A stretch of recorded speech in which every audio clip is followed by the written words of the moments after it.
Oha, da drückt jemand auf den Brustkorb einer anderen Person. Da fragt man sich doch als allererstes: Darf er so? In diesem Video klären wir alle eure Fragen rund um die rechtlichen Aspekte der Ersten Hilfe. Wir erklären euch, welche Rechte und Pflichten ihr als Ersthelfer habt und welche gesetzlichen Regelungen euch Sicherheit bieten. Erfahrt, warum ihr in einer Notlage keine Angst vor rechtlichen Konsequenzen haben müsst, solange ihr nach bestem Wissen und Gewissen handelt.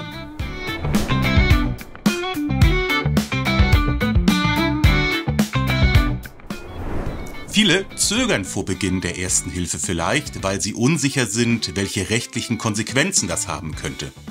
Kann ich bestraft werden, wenn ich etwas falsch mache? Kann ich verklagt werden, wenn ich die Herzdruckmassage mache und dazu Kleidung öffne? Nein, wer nach bestem Wissen handelt, kann sich nicht strafbar machen. Auch dann nicht, wenn du Fehler bei der Ersten Hilfe machen solltest. Aus rechtlicher Sicht ist diese Unsicherheit also unnötig. Erste Hilfe ist eine rechtmäßige Handlung. Das heißt, grundsätzlich brauchen Ersthelfer nach geleisteter Hilfe keine rechtlichen Konsequenzen zu fürchten, wenn sie die bestmögliche Hilfe geleistet haben und sachgerecht handeln, so wie ihr es in einem Erste-Hilfe-Kurs gelernt habt. Wenn die betroffene Person zustimmen kann, liegt ganz eindeutig eine Einwilligung vor. Sind die Patienten bewusstlos und können nicht mehr reden, dann geht man von einer mutmaßlichen Einwilligung aus. Unterlassene Hilfeleistung. Jeder Mensch ist gemäß § 323c im Strafgesetzbuch dazu verpflichtet, bei Unglücksfällen Erste Hilfe zu leisten. Wenn man das nicht macht, dann macht man sich strafbar wegen unterlassener Hilfeleistung. Im Gesetz heißt es wie folgt: Wer anderen Menschen in einem Unglücksfall keine Hilfe leistet, obwohl dies ohne eine erhebliche Gefahr möglich wäre, wird mit einer Geldstrafe oder einer Freiheitsstrafe bis zu 1 Jahr bestraft. Ein Unglücksfall muss hier aber nicht immer eine schwere Krankheit sein. Wenn ein Kind sich verlaufen hat, so müsst ihr diesem auch helfen, indem ihr es zum Beispiel zur nächsten Polizeistation bringt oder den Rettungsdienst informiert. Die Pflicht zur Ersten Hilfeleistung entfällt nur, wenn sie unzumutbar ist, zum Beispiel bei einer erheblichen eigenen Gefahr oder Verletzung wichtiger anderer Pflichten. Eine erhebliche eigene Gefahr besteht zum Beispiel bei Feuer. Ihr seid natürlich nicht verpflichtet, in ein brennendes Haus zu laufen, um Leute rauszuziehen. Auch bei Badeunfällen kann es für euch ein erhebliches Risiko bedeuten, wenn ihr versucht, Ertrinkende aus dem Wasser zu retten. Habt ihr kleine Kinder dabei, dann kann in bestimmten Fällen auch die Aufsichtspflicht vorgehen. Was ihr aber immer machen müsst, ist den Rettungsdienst oder die Polizei zu informieren. Das ist immer eine zumutbare Maßnahme im Sinne des Gesetzes. Davon gibt es keine Ausnahme. Fehlerhaft geleistete Erste Hilfe. Auch wenn sich der Gesundheitszustand des Verletzten trotz eurer Erste-Hilfe-Maßnahmen verschlechtert oder er im schlimmsten Fall sogar stirbt, macht ihr euch nicht strafbar, solange ihr mit der gebotenen Sorgfalt und nach bestem Wissen handelt. Das gilt auch, wenn bei der Hilfeleistung zusätzliche Verletzungen entstehen. Stellt euch vor, ihr wollt jemandem aus einem Fahrzeug retten und dazu müsst ihr ihn über die Straße schleifen, durch Glasscherben, die vielleicht auf der Straße liegen. Dadurch kann er natürlich Schnittverletzungen bekommen, aber ihr seid nicht strafbar zu machen für diese Verletzungen, die dadurch entstehen. Ihr könnt davon ausgehen, dass der Verletzte eurer Handlung zugestimmt hätte, wäre er bei Bewusstsein, um größere Schäden wie ein Überfahren zu vermeiden. Ihr werdet also nicht wegen fahrlässiger Körperverletzung oder sogar Tötung bestraft, wenn ihr unter Beachtung der notwendigen Sorgfalt Erste Hilfe leistet und die Schädigung für euch nicht vorhersehbar oder vermeidbar war. In Notfällen müsst ihr oft schnell handeln, sodass nicht immer alle Alternativen abgewogen werden können. Schadensersatzansprüche bei Erster Hilfe.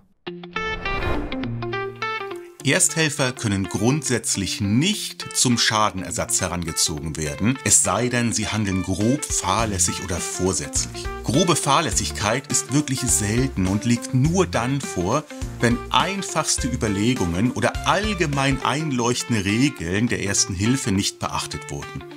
Ihr geht davon aus, dass eine Person, die bewusstlos ist, mehrere Stunden draußen liegen kann, weil sie ja bestimmt irgendwann selbst wieder aufwacht.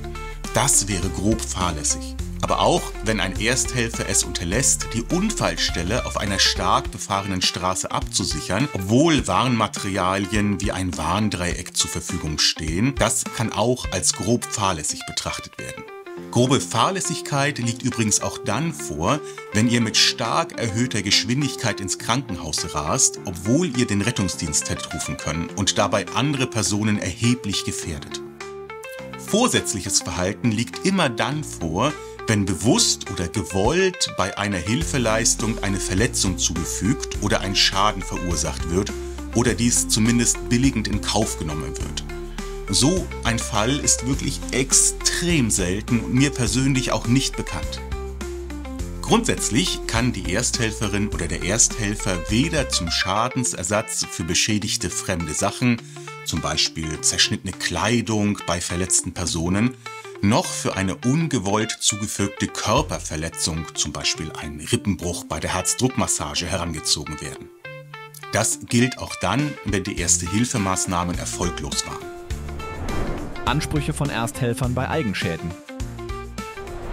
Ihr als Ersthelfende könnt allerdings Ersatz für eigene Schäden oder Aufwendungen verlangen, wenn diese im Interesse des Verletzten und mit dessen mutmaßlicher Einwilligung entstanden sind.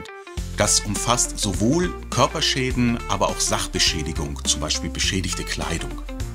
Je nach Situation können Schadensersatzansprüche gegenüber dem Verletzten oder dem zuständigen Unfallversicherungsträger geltend gemacht werden.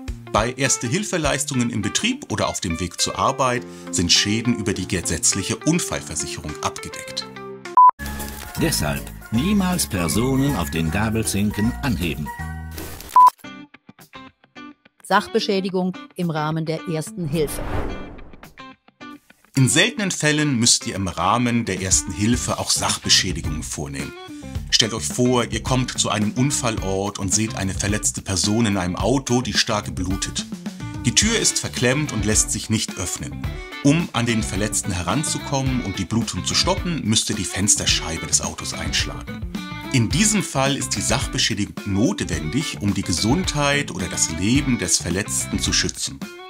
Eure Handlung ist gerechtfertigt, da ihr die Sachbeschädigung vornehmt, um größeren Schaden abzuwenden und davon ausgehen könnt, dass die verletzte Person der Maßnahme zugestimmt hätte, wenn sie dazu in der Lage gewesen wäre.